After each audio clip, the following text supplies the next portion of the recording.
Contestant number 1, please turn on your camera and your microphone and confirm when you have done this so.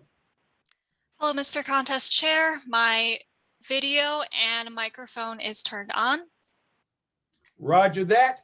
Contestant number 1, please locate and pin the timer and confirm that you have done so. Mr. Contest Chair, the timer has now been pinned. Are you ready? Yes. Ladies and gentlemen, allow me to introduce contestant number 1, Mary Wang. Gucci Capstone Challenge.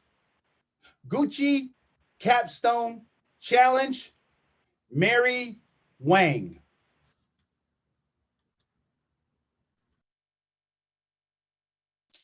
If the iconic fashion house of Gucci asked you, how might Gucci develop or reimagine their products, where would you begin? For me to answer that question, it starts with, how did it get asked? Last spring, I volunteered in Braven, a career development boot camp to help first-generation college students become career-ready college graduates. For 20 weeks, I was a leadership coach to help 6 of those students gain the confidence and the leadership skills to land a strong first job. The first day I met my students, we sat in a circle. As I looked around the room, I saw them slumped in their chairs, quiet. How could I get them to open up? It starts with creating a safe space. I opened up with a ritual called Roses and Thorns, where each person shares a rose, a small win, and a thorn, a struggle. One of my students volunteered to go first. She said, "Hi, my name is Melissa, and my rose is that I got a B on my math test this week. My thorn is that I'm worried I'm going to need a second job to pay for my college classes." As Melissa's words sank in, I realized all my students could relate to her. Each one of them was a student of color from a low-income background. Each one of them was the first in their family to go to college. Melissa's vulnerability broke the ice, and the rest of the students joined in the Roses and Thorns ritual. Gradually, our Roses and Thorns ritual built a safe space. Now, why was it important to build a safe space? Well, a week before the pandemic, during our Roses and Thorns, Melissa shared, "My rose is that I finished applying to a summer management trainee position.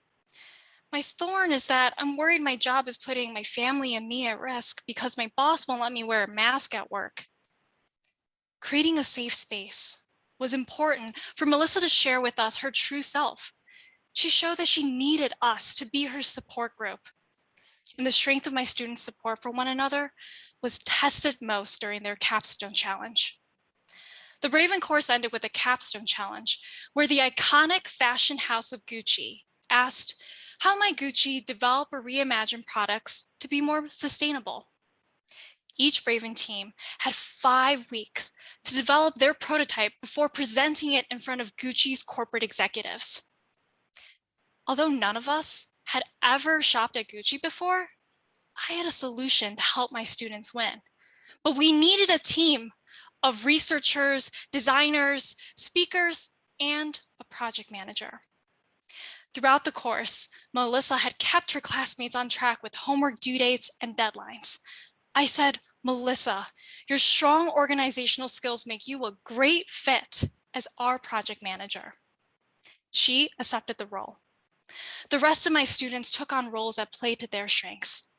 I was ready to teach them the design thinking approach. Design thinking examines pain points in the user's experience to better design products or services to address users' needs. Now, my students didn't get much access to Gucci's employees, and certainly not their handbags or clothes. They needed to find a problem that was more accessible to their experience. Melissa said, "Well, Gucci's been selling clothes and bags in their stores for years. What is that experience like now, shopping online for Gucci's products?"